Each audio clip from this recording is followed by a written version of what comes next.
സത്യത്തിൽ ഭരണഘടനയെ പേടിക്കേണ്ടതുണ്ടോ അതോ ഭരണഘടനയുടെ സംരക്ഷകരെയാണോ നമ്മൾ പേടിക്കേണ്ടത്?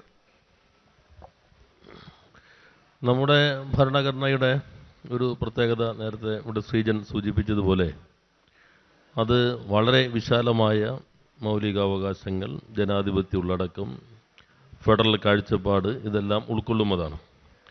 ശ്രീജൻ ചൂണ്ടിക്കാണിച്ചത് ഒരു ഉദാഹരണം മാത്രമാണ്.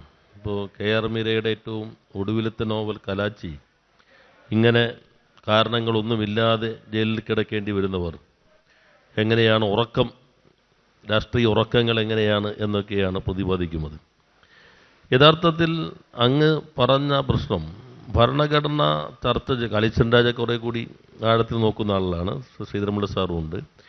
ഭരണഘടനയുടെ ആദ്യത്തിൽ ഫണ്ടമെൻ്റൽ റൈറ്റിൽ അതേപോലെ ആ ഭാഗങ്ങൾ നിലനിന്നിരുന്നുവെങ്കിൽ ടാഡ UAPA പോലെയുള്ള നിയമങ്ങൾ സാധ്യമാകുമായിരുന്നില്ല.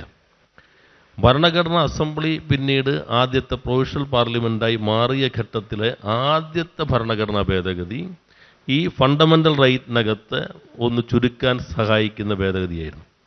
അന്ന് അതിന് ന്യായമായ കാരണങ്ങൾ ഉണ്ടായിരിക്കാം. പക്ഷേ ആ ആദ്യത്തെ ഭേദഗതി ഇല്ലായിരുന്നുവെങ്കിൽ ടാഡ UAPA നിയമങ്ങൾ പാർലമെൻറ്റിന് പാസ്സാക്കാൻ കഴിയുമായിരുന്നില്ല.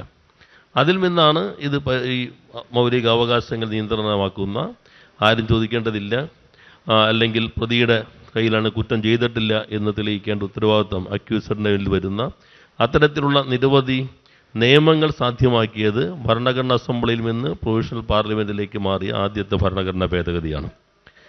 അങ്ങനെയൊക്കെയാണെങ്കിലും അംബേദ്കർ ഒരു മുന്നറിയിപ്പ് നൽകിയിരുന്നു. എത്ര നല്ല ഭരണഘടനയാണെങ്കിലും നടപ്പിലാക്കുന്നവർ ഏറ്റവും മോശമായ ആളുകളാണെങ്കിൽ അത് ഏറ്റവും മോശം ഭരണഘടനയായി മാറും. എത്ര മോശം ഭരണഘടനയാണെങ്കിലും അത് നടപ്പിലാക്കുന്നവർ ഏറ്റവും നല്ല ആളുകളാണെങ്കിൽ, നല്ല നിലപാടുള്ള ആളുകളാണെങ്കിൽ അത് നല്ല ഭരണഘടനയായി മാറും. അപ്പോൾ ഭരണഘടനയുടെ പ്രയോഗമാണ് പ്രധാനം. ഭരണഘടന നിൽക്കുന്നത് അതിൻ്റെ വാക്ക്, അതിനകത്തുള്ള വാചകങ്ങൾ, ആർട്ടിക്കിളുകൾ കേവല വായനയിലൂടെയല്ല, അതിനെങ്ങനെ പ്രയോഗമുണ്ടാകുന്നു. ആ പ്രയോഗം എന്നുള്ളത് ഭരണഘടന അന്തസ്സത്തിൽ നിന്ന് വളരെ ചുരുങ്ങിയിരിക്കുന്നു. നമ്മുടെ ഭരണഘടന ആമുഖം എല്ലാവർക്കും അറിയാവുന്നതുപോലെ അമേരിക്കൻ ഭരണഘടനയുടെ ആമുഖത്തിൻ്റെ അതേ തുടക്കമാണ്, വി ദ പീപ്പിൾ. എന്നാൽ അമേരിക്കൻ ഭരണഘടനയിലെ വി എല്ലാവരും ഡിക്ഷണറിയിൽ വി നമ്മൾ എന്നുള്ള അർത്ഥം. പക്ഷെ അമേരിക്കൻ ഭരണഘടനയിൽ വി എല്ലാവരും ഉണ്ടായിരുന്നില്ല.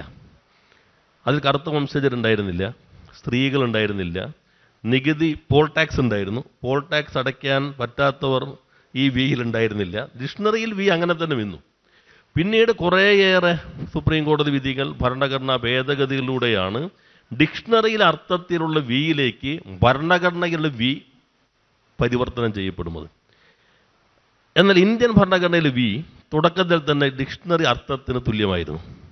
അതിനകത്ത് ലിംഗ, ജാതി, മത, പ്രായ, വരുമാന, വർഗ വ്യത്യാസങ്ങളൊന്നുമില്ലാതെ എല്ലാവരും ഉൾക്കൊള്ളുന്നതായിരുന്നു. അമേരിക്കൻ ഭരണഘടനയിലെ വി ഈ ഭരണഘടനാ ഭേദഗതികളിലൂടെയും സുപ്രീം കോടതി വിധികളിലൂടെയും വിശാലമായി നമ്മുടെ നിഘണ്ടു അർത്ഥത്തിലേക്ക് പൂർണ്ണമായും എത്തിച്ചേരുന്നതിലേക്ക് വന്നെങ്കിൽ ഇന്ത്യൻ ഭരണഘടനയിലെ വി ഭരണഘടനാ ഭേദഗതിയിലൂടെയും സുപ്രീം കോടതി വിധികളിലൂടെയും ചുരുങ്ങിക്കൊണ്ടിരിക്കുന്നു എന്നുള്ളതാണ്.